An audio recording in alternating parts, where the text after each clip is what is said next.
Good evening. I'm Jim Plummer, the Dean of the Engineering School, and I'd like to welcome all of you here this evening. We're here, of course, to celebrate a very, very distinguished person that I'm delighted and honored to have, and I'll introduce him in just a moment. But let me just begin by noting that the auditorium is jam-packed. We have standing row people in the back, and we have literally hundreds more people who are watching this through a live webcast over the internet. So Ken Arrow is the person that we're here to honor tonight as part of the School of Engineering Heroes program. Ken is obviously a Nobel Prize-winning economist, and he's the John Kennedy Professor of Economics. And so why, you might ask, is an economist a School of Engineering hero? And part of the answer is right up here. If you look at Ken's title, he's a Professor Emeritus in the Management Science and Engineering Department. He was actually one of the founders and one of the first faculty members in the Operations Research Department, which was one of the original 3 departments in the School of Engineering that was merged a decade or more ago to form MS&E, which is the current department that houses Operations Research. So we're just delighted to have you here with us tonight, Ken. The Stanford Engineering Heroes program, which is now in its 3rd year, recognizes the achievements of Stanford engineers who have profoundly advanced the course of human, social, and economic progress through engineering. To date, there are 29 heroes that we have recognized, including 6 this year. In addition to Ken, the other heroes that we announced this year are Sergey Brin and Larry Page, who are the founders of Google, Sally Ride, who was obviously an astronaut and a distinguished advocate for STEM education, and she also has 3 Stanford degrees. Ingmard Fluge-Lotz, who was the first female faculty member in the School of Engineering, and Ed Ginston, who of course was the inventor of the Klystron radio tube, which played a profound effect in the Second World War. These 6 new heroes join a group of very distinguished people and includes people like Bill Hewlett, Dave Packard, Fred Terman, Vince Cerf, and Marty Hellman, who is sitting here in the front row. Welcome, Marty.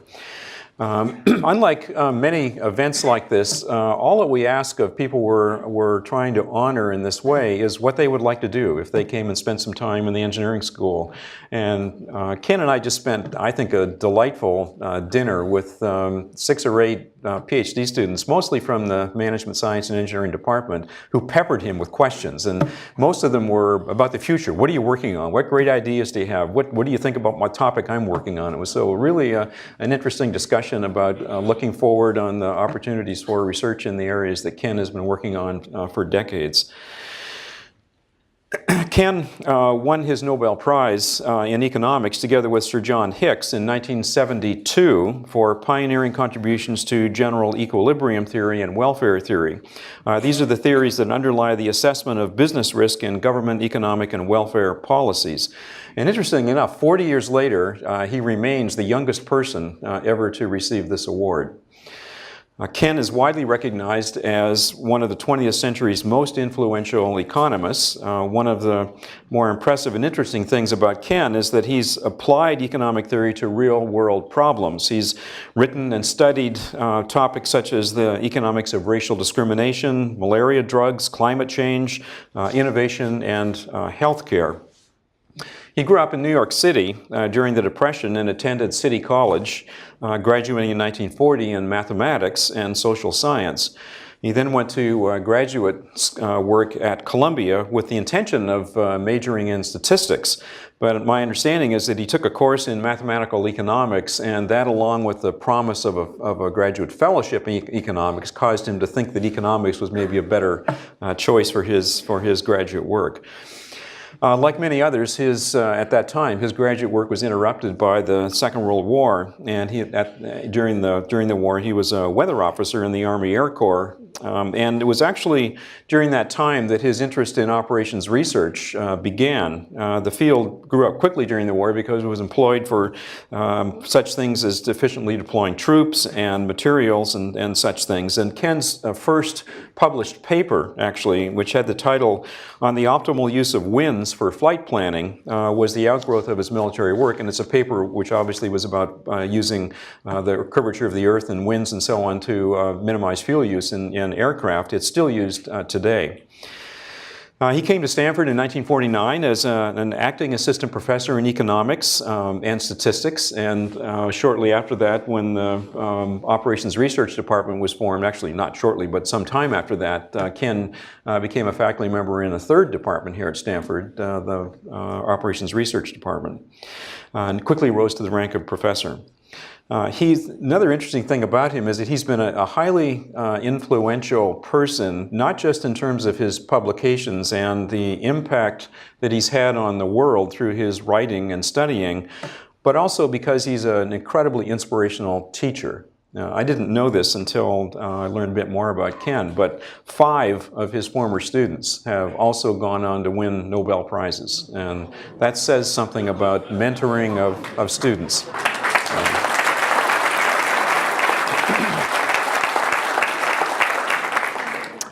I'm actually stepping down this year, and I'd like to become one of your students if I could.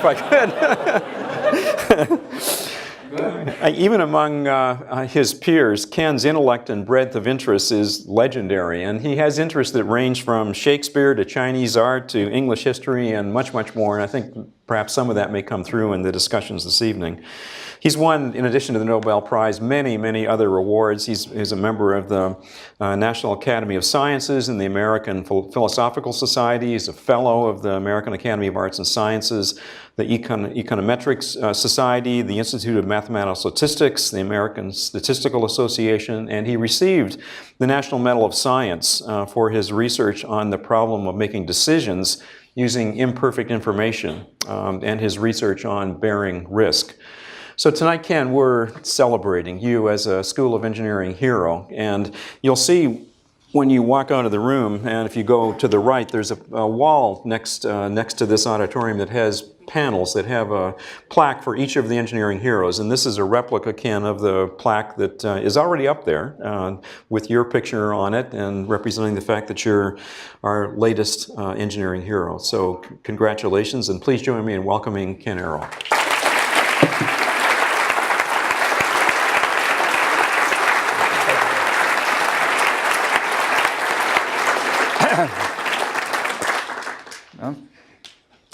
Dear colleagues, this is not going to be a very formal lecture. I don't know if you're prepared to go through the latest discussions about the mathematical considerations for the long-term discount rate applicable to, well, it's a real problem that's applicable to climate change.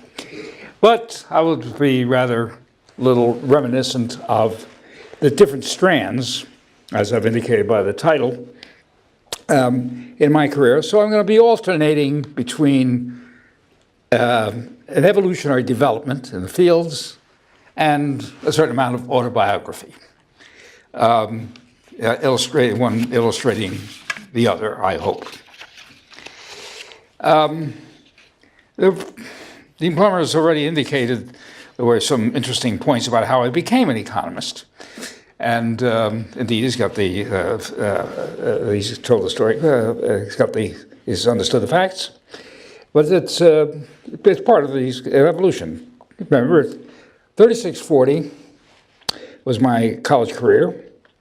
This was a period even worse than the current, next please. Okay. It's even worse than the current recession. This is the Great Recession. That was the Great Depression. That lasted a long time. The unemployment rates were much higher than they are today.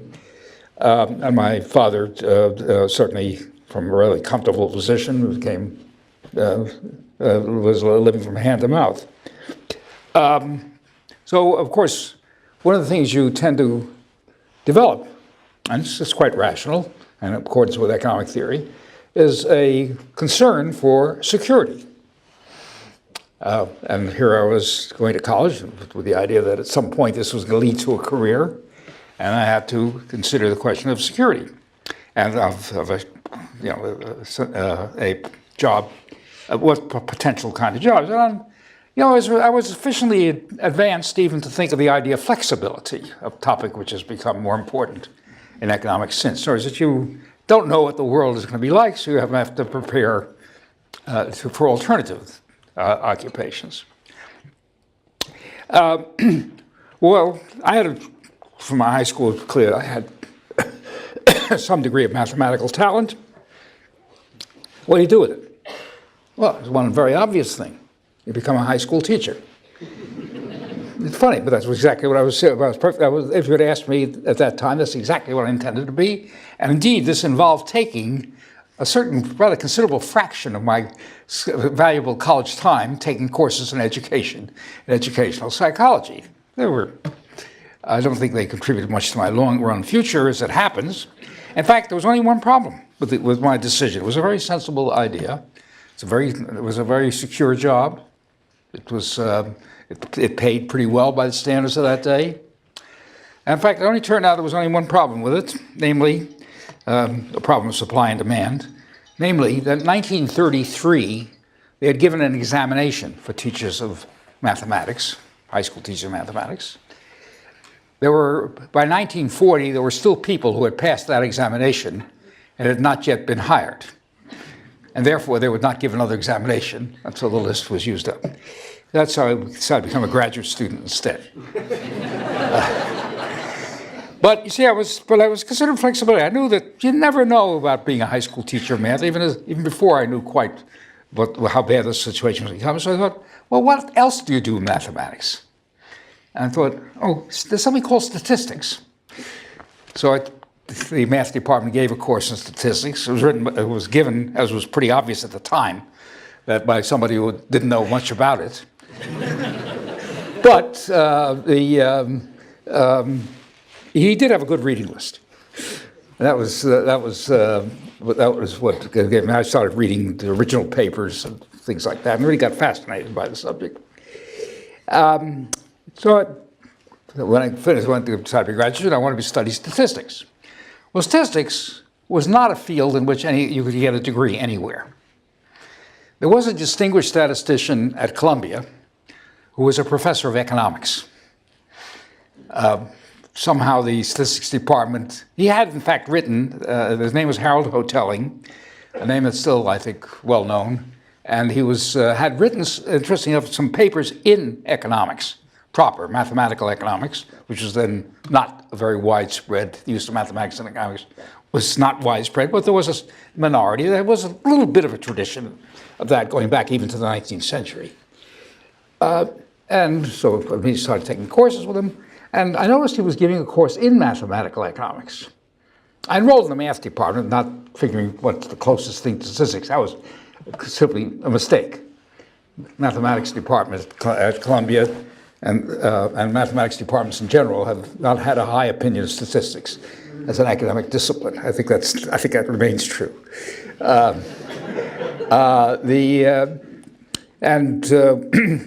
So first, as I noticed Hotel giving his course in economics, out of sheer curiosity, I took it.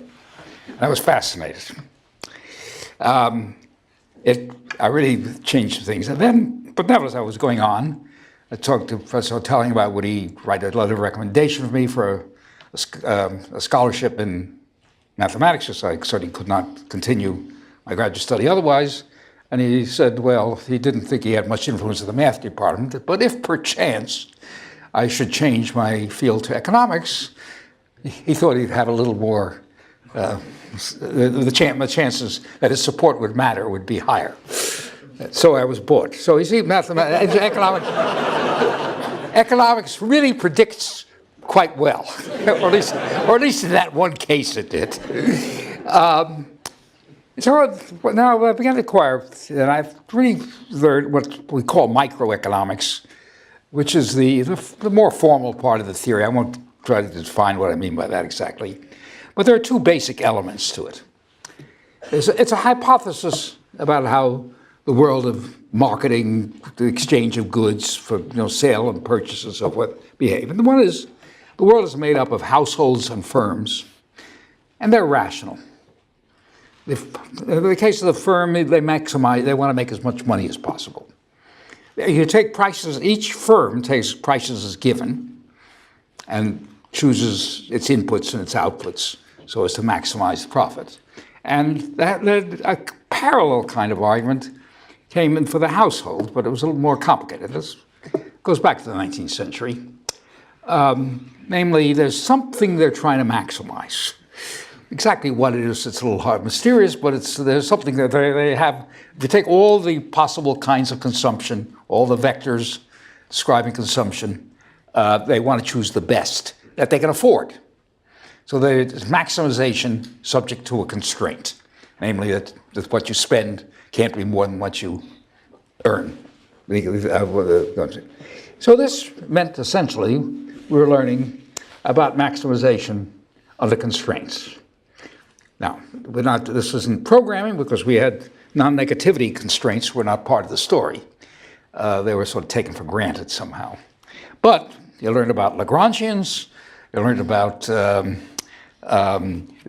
second order conditions, if I may mention that in this audience. And there's not only the idea that derivatives should be, well, whatever they should be under Lagrangian multiplier, they're equal or something. But depending on how you formulate it. But but also there are second order conditions, determinants, conditions of the present. I was really a great expert on manipulating bordered Hessians, which is what they call it. But that's one element of microeconomics, that given the set of prices, everybody's behaving rationally. So some people are buying, some people are selling. But of course, in order for this to work, somehow what's supplied had better be what's demanded. It's got to keep. So the second part of the story is that supply equals demand. And this is a general equilibrium formulation. It sounds simpler than it is. I'm making it sound simpler than it is. But hoteling was entirely on the first part of the story, not the second. In fact, that's why I found that I learned about general equilibrium not from any course, but from the fact that my desk, like all other graduate students, was located in the library, close to where the economics books were, in the stacks. And so I would simply go to the stacks and start flipping books around to see if there's anything interesting. And I discovered a book by John Hicks called Value and Capital. And in exchange, nobody at Columbia ever knew anything about this book. But as you go talk to people who are educated elsewhere, say in England, people of my generation were all transformed by this book.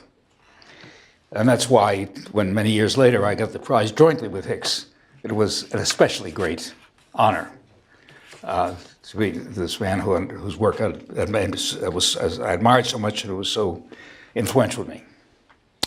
Now, as Dean Plummer has mentioned, I had experience of like about 10 million of my fellow young people of serving in the armed forces.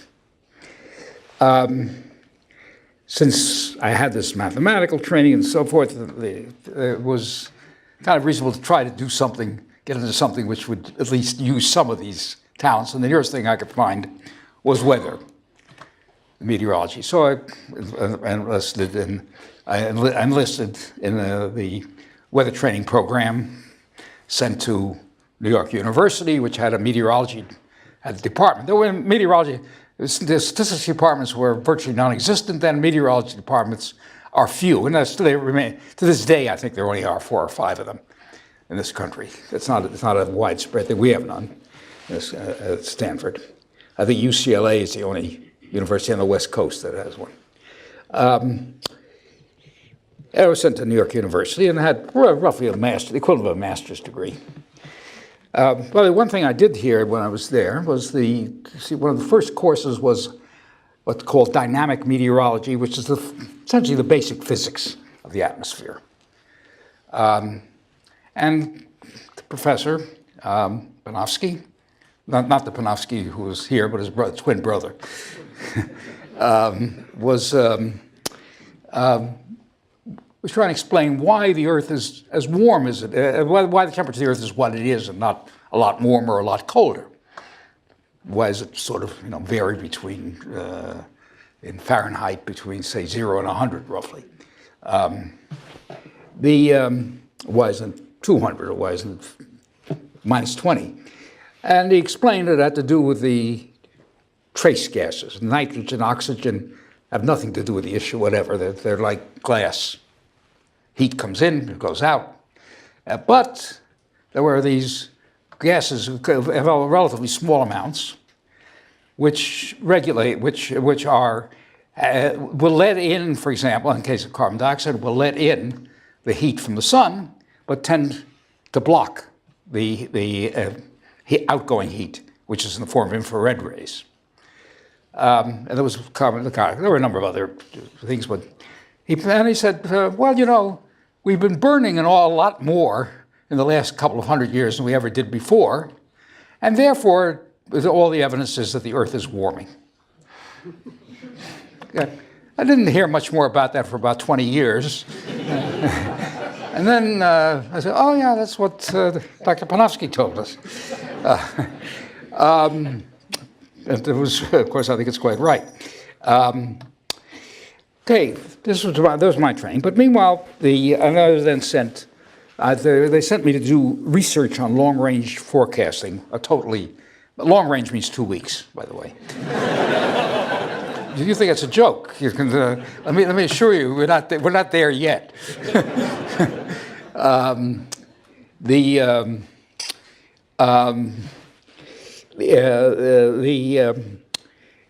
But I began to hear it as I was commissioned. It was something the British were doing called operations research. I don't watch my time here. They were taking scientists of various kinds to look at military issues. And they found, of course, there was a vast amount of thought, the tactics, even how to load a gun, I remember, load a cannon, which nobody had re-examined in 50 years. And so it turns out there were a lot of things that were silly. They were doing things, for example, that may have been appropriate for a gun that was no longer in existence or something like that. And nobody had ever challenged these things. One big research was to how to locate the gunners or how to armor the gunners on a bomber. How to armor them or how to locate them so they'd be less vulnerable to attack by enemy interceptors. Just as an example of sort of thing. Well, in the course of my career in this research department, which as I said, I don't think I did anything very successful. I tried a lot of things, but I don't think it was any more successful than anybody else. But at one point there came an essay, whatever, or a study by some contractor about how to navigate planes with making use of the winds. Now their question was how to simplify the navigation, which struck me as not, the navigation didn't seem all that complicated, it was worth simplifying, but I've said, no, but they had the question's the wrong question. The answer was reasonable enough, but the question was wrong. The real question is how do you go from A to B as fast as possible? I should say it wasn't so much a question of getting there as fast as possible, but of burning as little fuel, which is of course the same thing. But the real scarcity wasn't, you were not terribly interested in how fast the planes got to their target, but you were, or in fact the main issue was actually delivering the bombers across the Atlantic. Bombers could fly from Newfoundland to Scotland, from Gander to Prestwick, and this is a pre-jet era, you understand. So it was 10 to 12 hours. And of course, the winds over the North Atlantic can be pretty intense. So if you can sort of take advantage of them, you might be able to get there faster. And as I say, where you weren't, speed wasn't the important thing, but the important thing was saving fuel. You wanted the time in the air as short as possible. Well, some applied mathematician, Willy Prager, came by, and so I asked him, was there any literature on this subject? Oh, yes, and he gave me 2 references in German, but, you know, In those days, German was very dominant in mathematics instruction. In fact, there was a course at City College where the textbook was in German, believe it or not. And so the result is I took a year of German. And of course, mathematical German is just a lot easier than a newspaper or a novel. No, it really is. The vocabulary is limited, and it's much easier. I don't want to claim great credit. I'm not a great linguist, but I had enough. So with the aid of a dictionary, I read these articles. And I found one, to my surprise, they gave us, it was a calculus of variations problem. Well, they gave a solution all right. They assumed the world was flat. I'm not joking. Now, if you're flying 300 miles, that's probably there's probably nothing wrong with that. But if we were flying, a couple of thousand miles, and I thought maybe the fact that the Earth was curved matters. So I spent my time reworking the problem to take account of the curvature of the Earth, and I was able to solve it. I then figured out a way to compute it. Remember, this is pre-electronic computers. I'll come back to that point. So I developed nomograms and a whole thing with different kinds of graphs, and figured out a way in which a person not with no mathematical training, I could get the assistance from people who were reasonably intelligent but didn't have any mathematical training. They could plot this like in a half an hour. Now, you have to keep on replotting it until you got to make sure the place went to where you want to go. You'd start off a point and pick a heading, and along that path, it was as fast as you could go, but it might not go to where you want to go. So if you missed it, you'd try another way of doing it. And but it didn't take more than a couple of hours. And I did it on lots of old trajectories and showed that we were saving about 2 hours out of 12. But nobody could understand what I was doing, and the director, the head of the unit, did not take this up as a cause. So it did, I think, eventually have an impact on the air travel, but not during the war, unfortunately. But you see, that was a kind of an operations research problem. That's the point I'm getting at. So already the idea of taking a highly specific issue, modeling it, choosing a criterion function. In this case, it was a pretty obvious one, but that was the idea that you reduce it to an extremization, a maximization or minimization problem. And that you had tools which enabled you to actually compute. This was an example of something which people were doing in one scale or another. Sometimes it was very simple. Mathematics was very simple. It was just thinking about the problem that was important. Other times, there was some sophistication to it, and particularly queuing. So I was saying I was already, in a way, involved in a kind of an OR way of thinking without the term. I realized I was doing it. Okay. Right after the war, I continued went back to Columbia for my graduate study. I went to my personal history here. I went to Chicago to a group called the Coles Commission for Research in Economics, which is eventually found a home in Yale. But we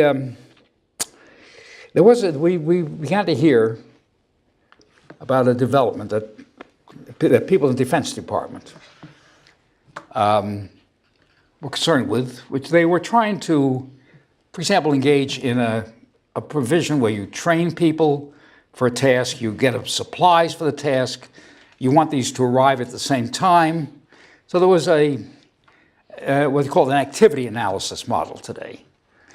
And this was developed by a man named Marshall Wood, who seemed to be president, but especially by George Dancer, who had come to work for defense during the war and was still in the Defense Department at that time. He had gotten his PhD in statistics at Berkeley, which had developed a statistical development under Gerrit C. Neyman. And you could formulate this as the optimization of linear functions subject to linear constraints, but with non-negativity, with inequality constraints as well as equality constraints. The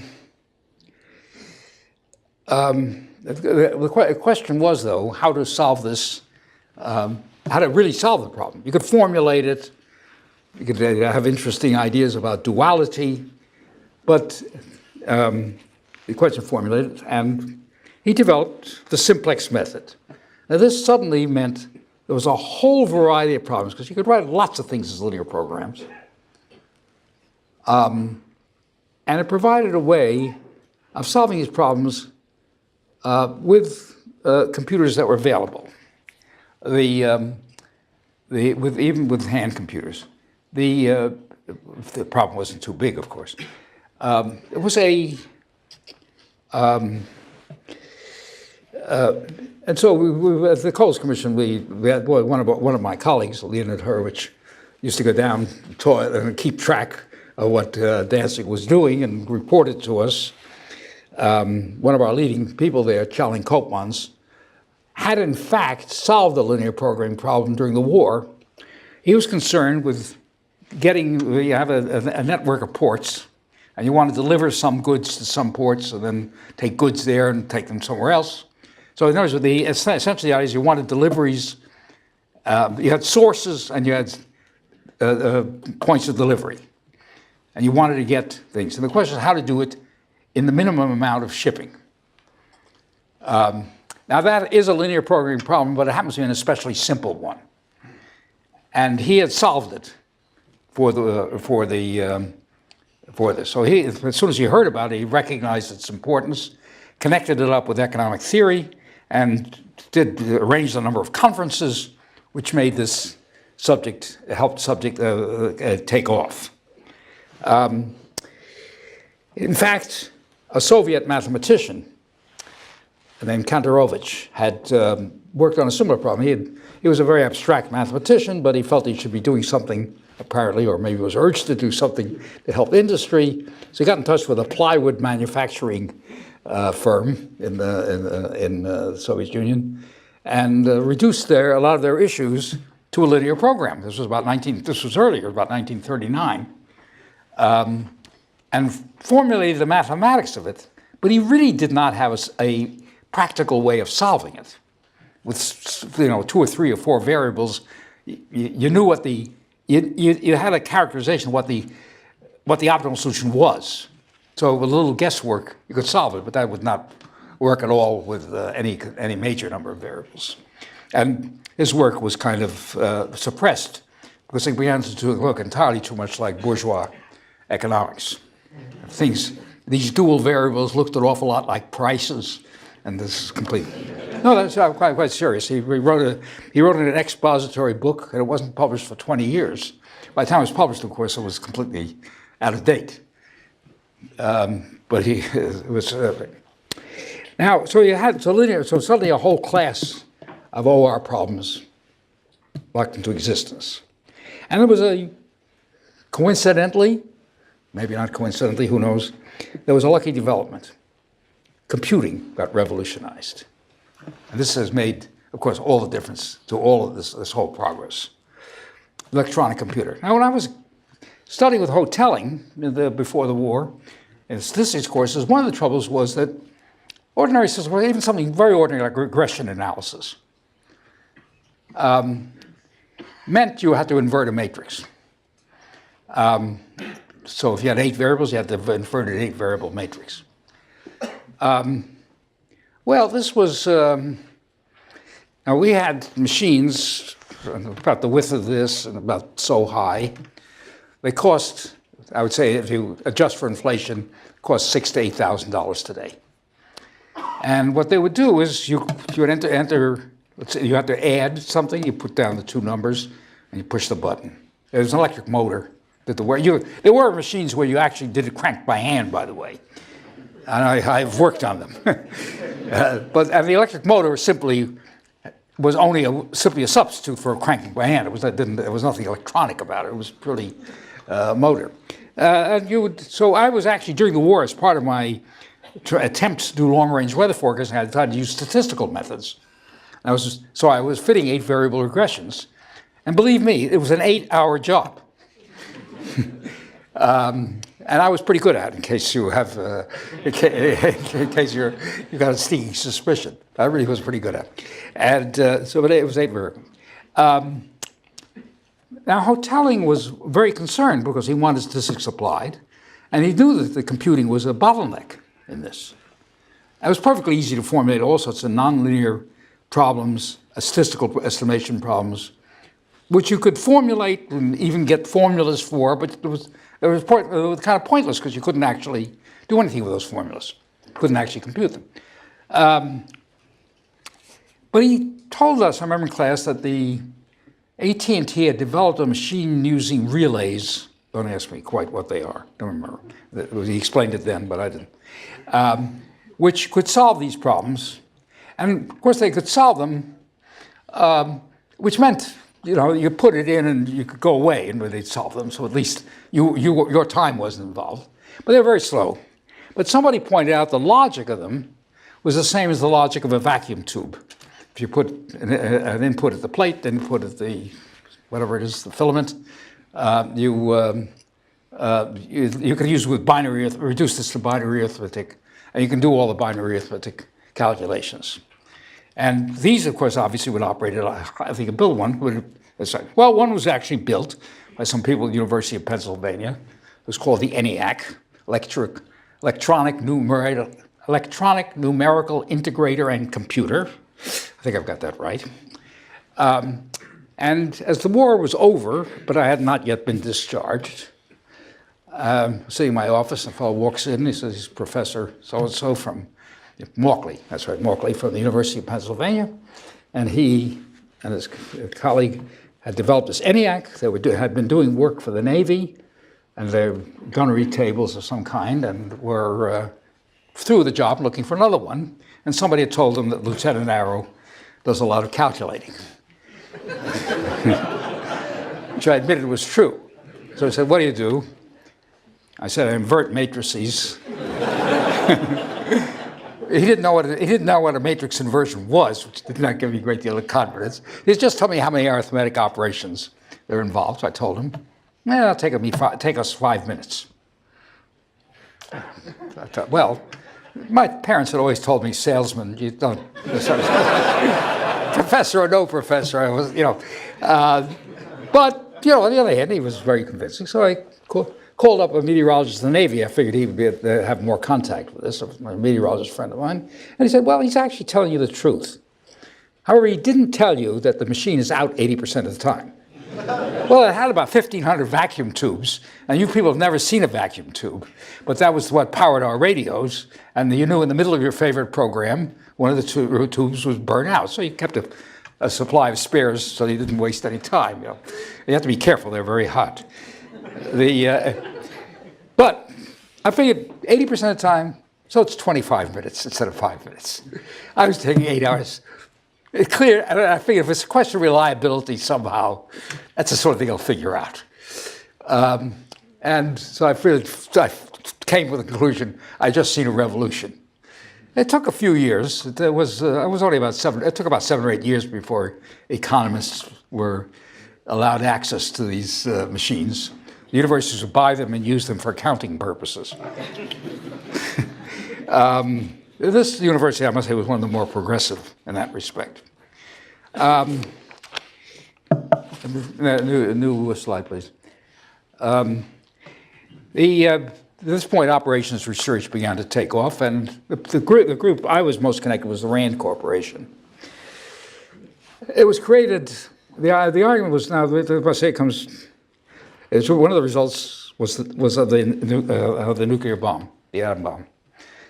There was a conviction, which at least some circles in the Air Force had, that there was a completely new world, and we had to have people who could think wildly in order to how to come to grips with it. I don't think they had any particular idea what they meant even. And of course, there was a new technique around which fitted this niche, and that's game theory. It got a whole bunch of the first crop of Princeton PhDs who were involved in game theory, like Lloyd Shapley, and it went into questions of how do you compute solutions. discovered that game theory and linear programming mathematics, let's say zero-sum games, theory of zero-sum games, linear programming are mathematically extremely similar. Objects. And now one of the things I got into was dynamic optimization, which there had been developed during the war, the idea of sequential analysis of statistical data. I won't try to explain that now, but the idea is you keep, instead of saying I'm going to take a fixed sample, you keep on drawing the sample until you're convinced you have enough evidence to stop. And this turns out on the average to lead to less. You have the same control over the errors and less, on the average, less of drawing of statistical data. And one of the first things I worked on there with my colleagues, at this point, let me explain. I had already I was going to come to Stanford, and one of the reasons I was coming to Stanford, I was in Chicago, but one of the reasons I was coming to Stanford was that they were creating a statistics department. Hotelling was emphatic about the need. Statistics shouldn't be taught by psychologists or economists. It should be an independent discipline. And a statistics department was created here, and it drew, among other people, on a statistician named Meyer Gershik, who was at the Rand Corporation at this time, and was a very distinguished theoretical statistician.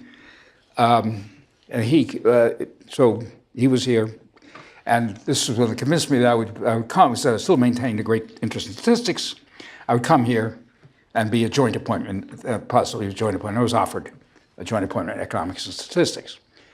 This was during the year 48, 49. And one of the things I worked on in the summer of 48 was with Gershik and with David Blackwell, who subsequently, from Howard University, who subsequently went to, unfortunately, to Berkeley. We tried to get him here, but that was one of our big disappointments. We can't win them all. The great, outstanding mind. Anyway, but this led to a way of thinking about problems, of dynamic problems, as recursive things where you're solving the same kind of problem but with maybe different initial conditions.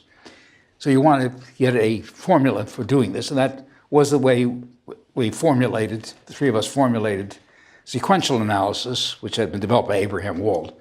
Then, 2 years later, there was a conference organized at Rand to help out the military on inventories.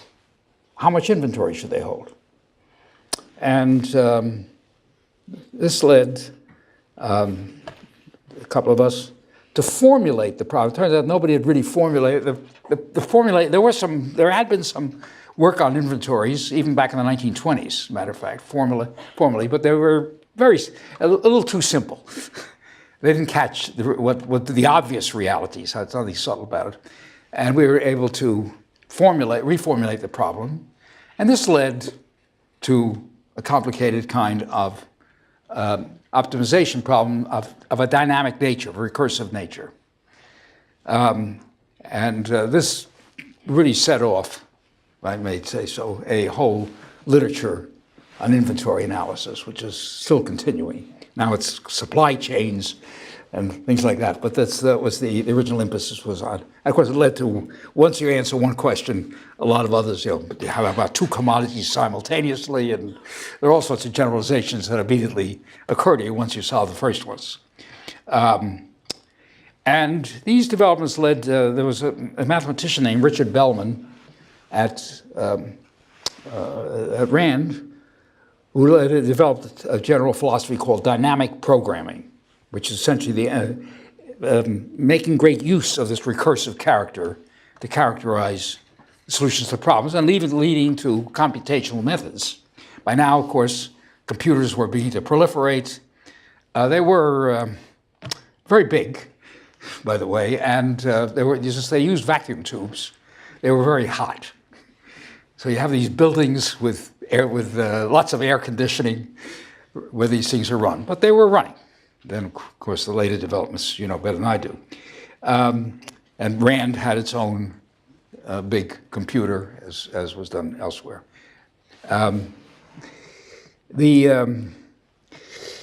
So Bellman formulated this as a dynamic program. We had now a general technique for optimization over time.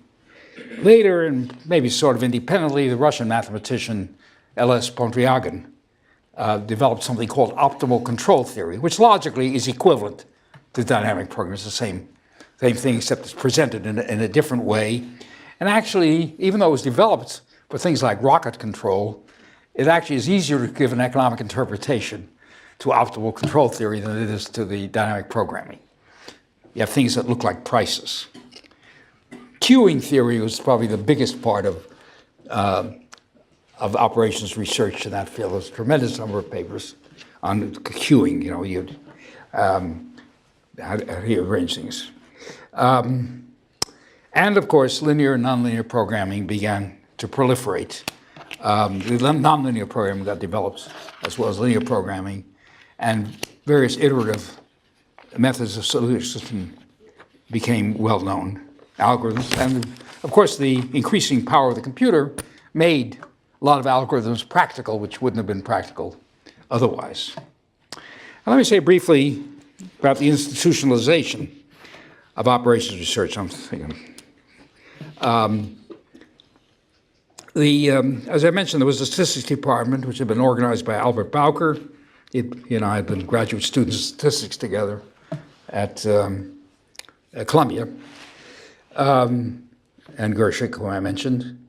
And I was an active member of that department, but gradually I began to notice that there was an operations research capability developing.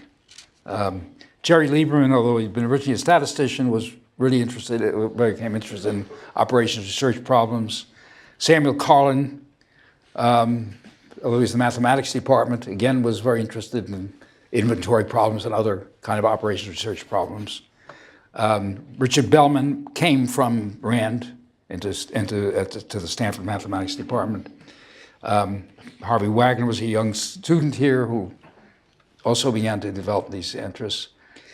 And when I take the credit, it occurred to me we have room for, I wasn't bold enough to think of a department, but an interdepartmental degree, which I guess, which there are several examples. I don't know if there still are, but they used to be anyway. It was not unheard of. Where you could give a degree, even though there was but it'd be a committee which would set standards, but the courses were given individual departments. And by this time, Bowker was a great administrator, later became chancellor at Berkeley. Was in the assistant provost, I guess, and didn't take I formulated the idea of this program. Didn't take much effort to get Al enthusiastic about it. So we got set up an interdepartmental degree. But then, of course, the problem that always comes in these things, we want to make a new appointment. It means you have to go around begging some department for the appointment. It was Arthur Vienot Jr., who died, unfortunately, a year ago, who was the person we were concerned with. And then I don't remember exactly the details, but I remember that somehow George Danzigo, by this time, was at Berkeley, indicated something lack of, not as happy as he might be. And this would, of course, be a great opportunity. So one way or another, we eventually created a department from this, and that's the Department of Operations Research, which, through various developments, mergers, and so forth, is now has now emerged as part of the field of management science and engineering, combining with industrial engineering and the engineering economic systems departments. Let me finally conclude by noting I mentioned there were two parts of microeconomics. One was the maximization part, and this is what I've been stressing up to this point. The other is the balancing part, the general equilibrium. And it turns out this is becoming a major problem. Now, a major application, I would say not a problem, a major application. First of all, there was a question whether the general equilibrium system as formulated was even consistent. There had been some German language literature in the 30s which cast some doubt on it. And it turned out to be a question of how you formulate it properly. And there had been a couple of papers, but they made very, very strong assumptions. Too strong to be really desirable. And after John Nash published his famous paper on the existence of equilibrium points, several of us, in fact about 4 or 5 people as far as I can make out, independently thought of the idea that, the mathematical methods used by Nash could be used to prove the existence of general equilibrium. Lionel Mackenzie published a paper. Gerard Debreu and I developed this independently, found we were doing the same thing, and published the paper jointly. And there were about 2 other people who were just about there. Hukukanina Kaido in Japan, David Gale, and I think there may have been 1 or 2 more. Had basically, so this is one of those ideas that was clearly going to come. And the reason is very simple, the Nash's discovery. But that gave rise to some people with ambition, like Herbert Scarf, who was here at Stanford for a while, and then later went to Yale, Curtis Eves, can we make this fixed point idea into a computational device? And they found methods, general methods of solving the problem. Not exactly simple, but nevertheless, as computing power was growing, it became problems. And now, and I'll just conclude by mentioning that general equilibrium has become a tool of operations research in certain areas. In internet markets, you say the pricing of the advertising, the pricing of other services, you really want to equate supply and demand, and you want to do it in a way which is useful, leads to efficiencies, and so forth. And this has become a standard. The question of determining these general equilibrium, they're interdependent because you want to reach several markets at the same time. And also, there's the market for frequencies. In the television or more often internet services, you need certain frequencies if you use wireless. They interfere with each other, so you have to give a property right. Well, who owns that property right? It's really the government. The government used to give it away. If you look at the early history of radio and then television, the government would just give it away. But after a while, Ronald Coase, the economist, said, why should you give it away?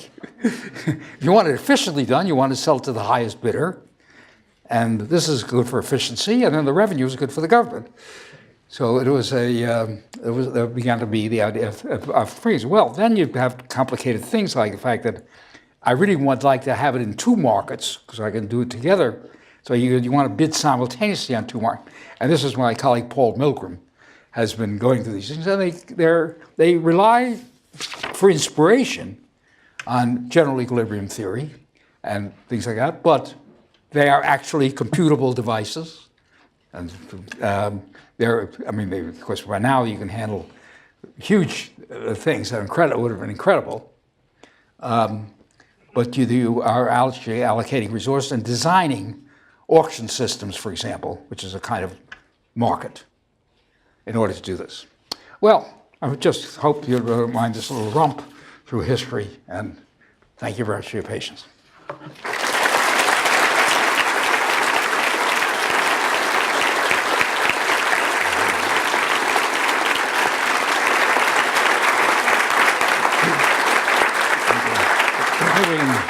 So that was obviously fascinating. We have time for a few questions. Yes. There is a microphone. To your dissertation. There's a. Tigers. What's that? How did Tarski fit into your dissertation? Tarski, okay. That's another story. In my senior year at college, the war broke out. See, the war broke out, the 39-40, my last year at college, and the war broke out in September 39. Just so happened there was a conference, there had been a conference on logic in New York had been set up. People came, including Alfred Tarski. When the war broke out, he couldn't return to his, since it was Poland that was attacked, he could not return to his homeland. The City College Department of Philosophy had an unfilled vacancy, so they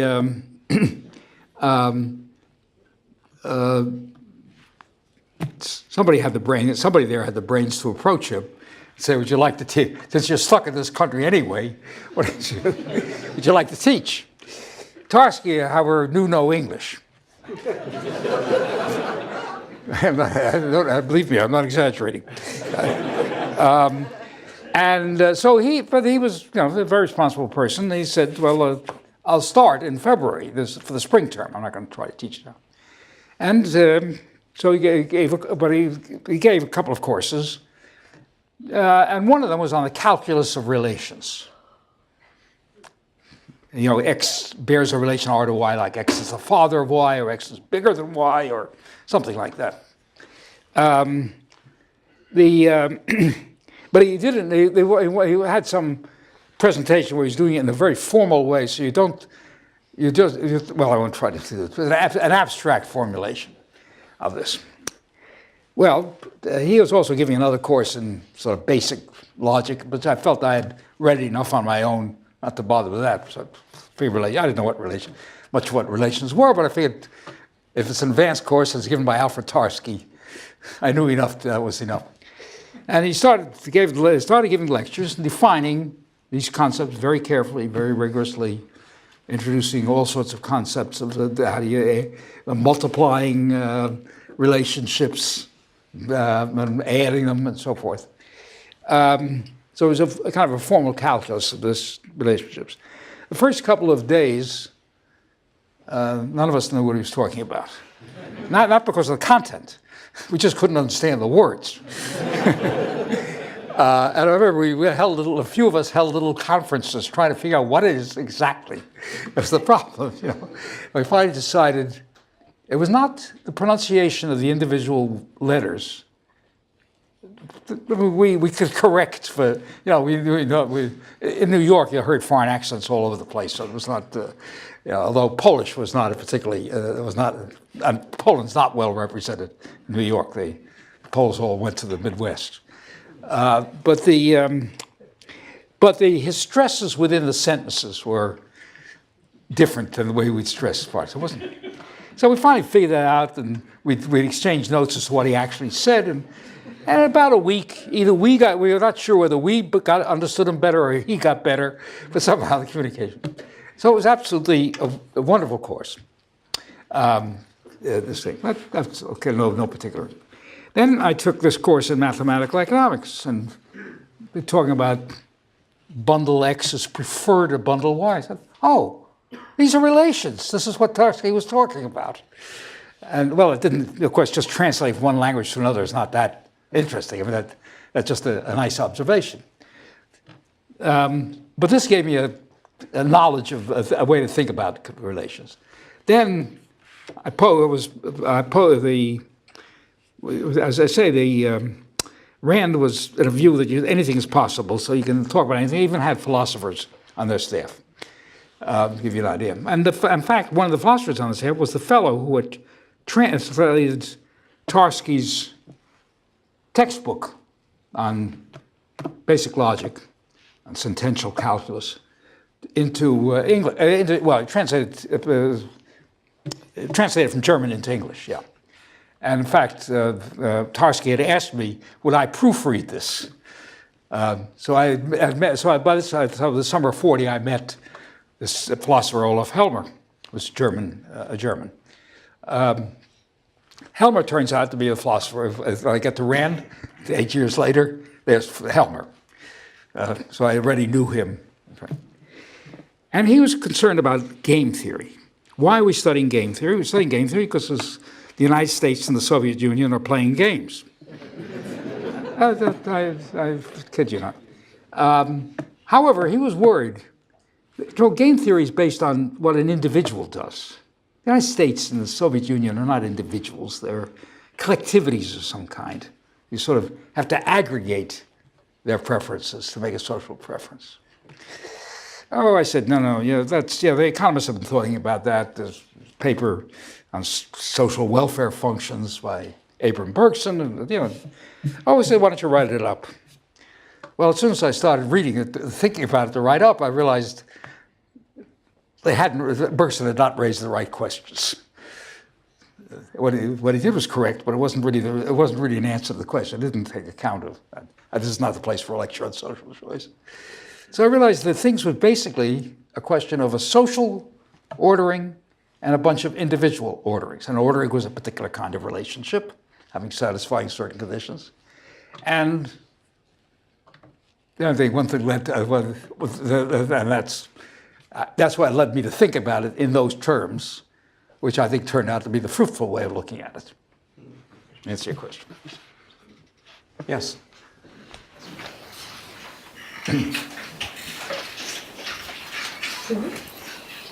Hi. It was mentioned that 5 of your students got Nobel Prizes. What advice do you have for the students in this room? I'm sorry, could you speak? I couldn't hear you.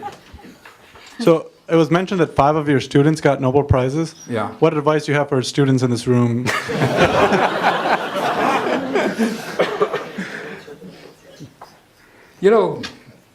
This is a problem. One thing one of the topics I've thought about in my lifetime has been the theory of innovation.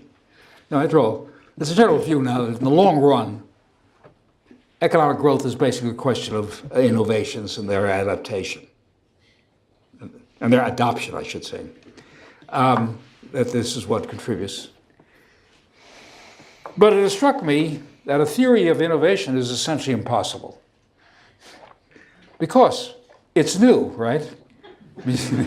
So nobody thought, if you could anticipate innovation, you already made it. So the answer is, I don't think there's any way of answering your question.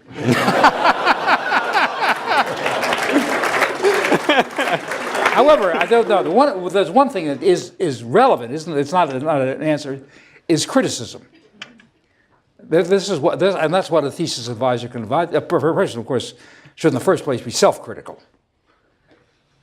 You come up with an idea, the first thing you figure is, what's wrong with it? And you think about it that way. And I think and then a thesis advisor can sometimes contribute that particular kind of, quote, help, unquote. Yes. This concerns operations research during the war. I had heard that in order to come up with a way of providing resources for a moving war front, they actually use ants. With the supply of food on one side, and they would count the ants, and they would cut the cord or whatever it was, and it could simulate a bridge going out. Do you know anything about that? No, I've never. Okay. I've never. That sounds like an ingenious idea. Yes. What do you see as the future of applying these ideas to modeling bigger problems like how to manage the economy or how to develop wiser fiscal and economic policies? And how do you see that playing out? Well, you're very quick to point to the weak. You're good at pointing out the weak problems. Yes, a part of it has been theoretical. You say we assume the economy, this and this. What happens if you impose a tax? What happens if you subsidize research and development? Now that's sort of running an economy. Is that sort of thing? What happens? How much the taxes interfere or promote growth? That's the kind of typical questions. And the sources of evidence are, one is you have a theoretical model, you draw some inferences, but you can say, well, who knows this theoretical model is correct. Another possibility is to look at history. Of course, history is a pretty uncontrolled experiment. Too many other things are going on. And there's another paradox. We're studying ourselves. And this is a problem with all the social sciences. And the question is, can we get away? You really have to go. I mean, you talk about ants, you see. You can study ants. It's pretty hard to study human beings because we project, of course, ourselves into other human beings. And that's partly good. That's a source of knowledge, but it's not exactly an unbiased source of knowledge.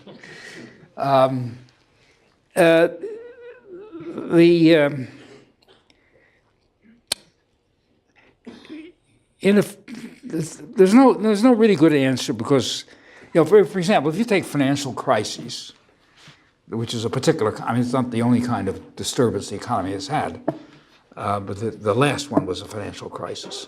This is where the financial sector was the locus. One of these characteristics is that no two financial crises are really alike, or exactly alike. Once there's trouble, first the government may act by prohibiting something. For example, after the Great Depression, we changed the margin requirements on stock market. It used to be 5%, it was 50% now. And which I think was a good idea, but I can't prove it. But then, okay, you've got stocks are not such a good subject for speculation anymore, so you develop something else. We have these now. The latest version of these collateral-backed securities. In other words, the particular securities that are actually at stake tend to be different from one crisis to another. So it's very hard. It becomes hard. That's due to the ingenuity of the financial sector, of course. They know that there's a bad reaction, even if the government didn't do anything. By the way, the buyers would say, "Gee, look what happened last time." Now you give them something different. In fact, there's the book that's one of the leading books that's been on the subject of financial crisis has the title, "This Time It Will Be Different." It's Rogoff and Reinhardt's book. And that's a general expectation.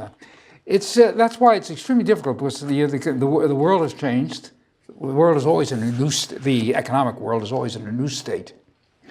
And I can always say you just have to observe, and we see how even wise observers make mistakes. I think we're going to I think this kind of occasional failure, you can try to anticipate. I think one thing is at least you should learn from the past, and we're not even doing that. Yes. I'd like to ask a very narrow question. What is your view of the prospect for operations research as a field? Oh, well, what is done in the heading of operations research will be, I think, is a permanent addition. It may take different forms, and the field may splinter in some ways, corresponding to different kinds of applications. I mean, specialization will develop. It's developing, I think. So I don't think it's interesting how the connection with microeconomics, which is kind of a bigger group of people on the whole, has continued and is still very dynamic. And it affects, I haven't really gone in this lecture to save time in the opposite direction. Operations research has affected economics a lot. So I think the activity called operations research is permanent. We have a much better data than we used to have. We have the idea of using analytic methods. We have computers which enable us to do much more deeply with analytic methods, and we probably have better data sources. And what's more is the dissemination of data is extraordinary. It's much easier than it used to be. You can get data from other places. In a way, just the sheer transmission is just much easier than it was. So I do think a firm, if you want to study what the effect of a change in the health system is, for example, what happens if you do a new regulation about how to reimburse doctors or how to reimburse hospitals. I think you can get relevant information on that much more easily than you could have gotten 50 years ago, and you can test theories better. So I think I think my view is that operations research is as an activity is a permanent. The name may disappear, but I don't think the activity ever will. Maybe one more question. Yes? After Stalin, did the former Soviet Union use some of these mathematical methods as part of its central planning process, and how well did they do with them? Now, the central planning process never worked at all. It was really part of it was just a plain data overload. But I think at the firm level, you got the use of operations research. I don't think at the national level was any use at all. And I think the more they got into it, the less they even pretended. I remember I was really surprised in 1979, I think it was. I went, I don't think it's right, anyway, I'm not sure now. I went with a delegation of the American Economic Association to China. And we went to talk to the planning authorities. They had all been trained in the Soviet Union. They were quite open. So the Chinese talked much more openly than the Russians ever did, even then. They really couldn't plan. If by plan you mean coal mine A has to send so much coal to steel mill B, they had all these orders. They issued these orders all the time, but the way they did it was the coal mine, the steel mill B would send out a fellow to find some coal mine who could deliver the goods. They'd agree, and then they would send this up as a request. And they were then ordered to do what they had requested.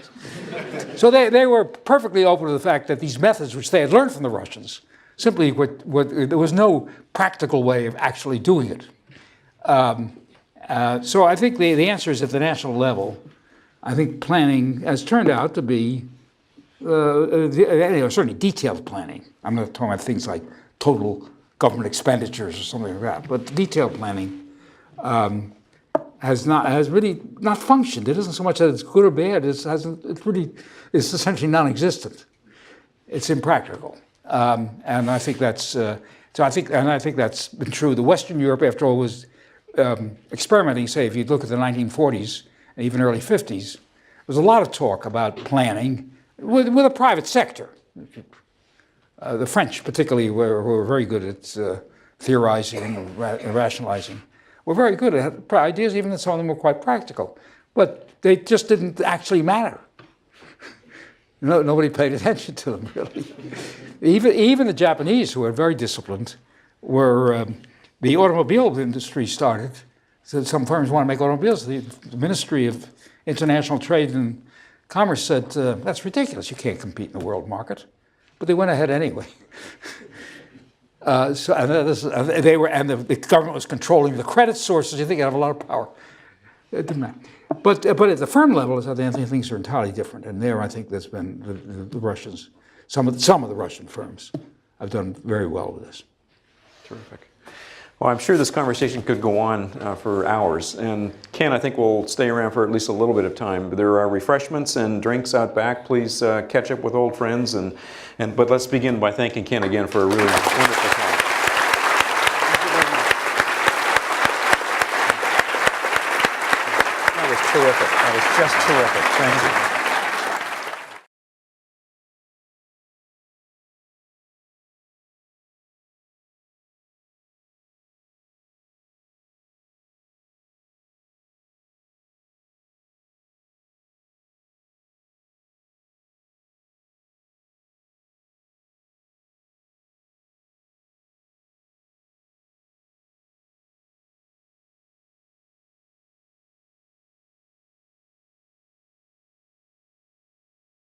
Good evening. I'm Jim Plummer, the Dean of the Engineering School, and I'd like to welcome all of you here this evening. We're here, of course, to celebrate a very, very distinguished person that I'm delighted and honored to have, and I'll introduce him in just a moment. But let me just begin by noting that the auditorium is jam-packed. We have standing row people in the back, and we have literally hundreds more people who are watching this through a live webcast over the internet. So Ken Arrow is the person that we're here to honor tonight as part of the School of Engineering Heroes program. Ken is obviously a Nobel Prize-winning economist, and he's the John Kennedy Professor of Economics. And so why, you might ask, is an economist a School of Engineering hero? And part of the answer is right up here. If you look at Ken's title, he's a Professor Emeritus in the Management Science and Engineering Department. He was actually one of the founders and one of the first faculty members in the Operations Research Department, which was one of the original 3 departments in the School of Engineering that was merged a decade or more ago to form MS&E, which is the current department that houses Operations Research. So we're just delighted to have you here with us tonight, Ken. The Stanford Engineering Heroes program, which is now in its 3rd year, recognizes the achievements of Stanford engineers who have profoundly advanced the course of human, social, and economic progress through for flight planning was the outgrowth of his military work, and it's a paper which obviously was about using the curvature of the Earth and winds and so on to minimize fuel use in aircraft. It's still used today. He came to Stanford in 1949 as an acting assistant professor in economics and statistics, and shortly after that, when the Operations Research Department was formed, actually not shortly, but some time after that, Ken became a faculty member in a 3rd department here at Stanford, the Operations Research Department, and quickly rose to the rank of professor. Another interesting thing about him is that he's been a highly influential person, not just in terms of his publications and the impact that he's had on the world through his writing and studying, but also because he's an incredibly inspirational teacher. I didn't know this until I learned a bit more about Ken, but 5 of his former students have also gone on to win Nobel Prizes, and that says something about mentoring of students.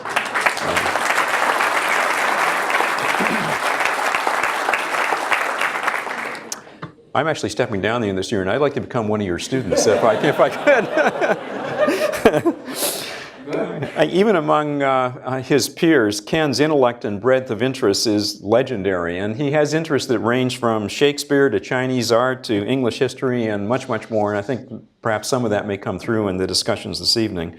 He's won, in addition to the Nobel Prize, many, many other awards. He's a member of the National Engineering Contributions to General Equilibrium Theory and Welfare Theory.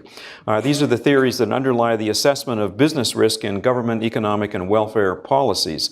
And interestingly enough, 40 years later, he remains the youngest person ever to receive this award. Ken is widely recognized as one of the 20th century's most influential economists. One of the more impressive and interesting things about Ken is that he's applied economic theory to real-world problems. He's written and studied topics such as the economics of racial discrimination, malaria drugs, climate change, innovation, and healthcare.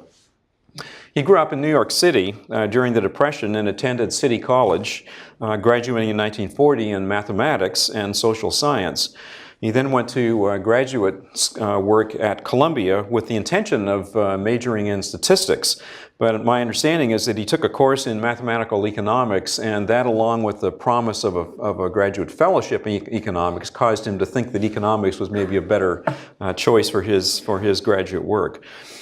Like many others, at that time, his graduate work was interrupted by the Second World War, and during the war, he was a weather officer in the Army Air Corps. And it was actually during that time that his interest in operations research began. The field grew up quickly during the war because it was employed for such things as efficiently deploying troops and materials and such things. And Ken's first published paper, actually, which had the title On the Optimal Use of Wind, Academy of Sciences and the American Philosophical Society. He's a fellow of the American Academy of Arts and Sciences, the Econometrics Society, the Institute of Mathematical Statistics, the American Statistical Association, and he received the National Medal of Science for his research on the problem of making decisions using imperfect information and his research on bearing risk.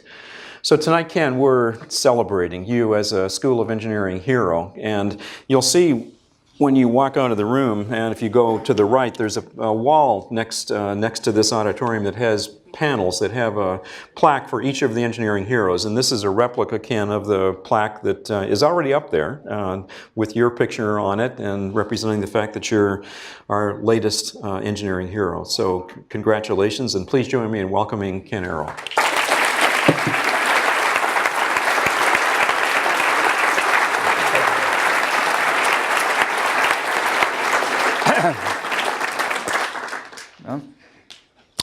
Dear colleagues, this is not going to be a very formal lecture. I don't know if you're prepared to go through the latest discussions about the mathematical considerations for the long-term discount rate applicable to, well, it's a real problem that's applicable to climate change.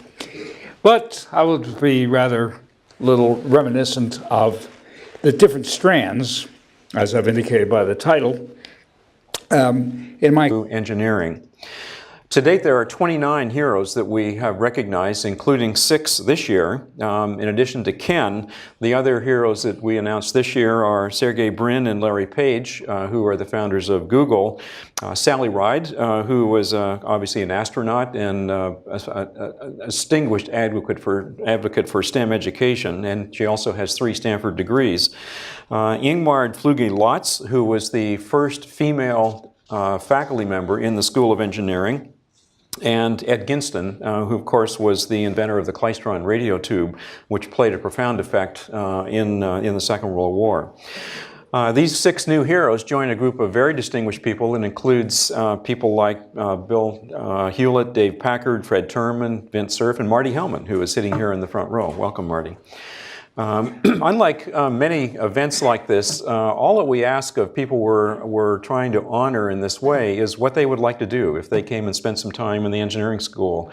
And Ken and I just spent, I think, a delightful dinner with 6 or 8 PhD students, mostly from the Management Science and Engineering department, who peppered him with questions. And most of them were about the future. What are you working on? What great ideas do you have? What do you think about my topic I'm working on? It was so really an interesting discussion about looking forward on the opportunities for research in the areas that Ken has been working on for decades. Ken won his Nobel Prize in economics together with Sir John Hicks in 1972 for pioneering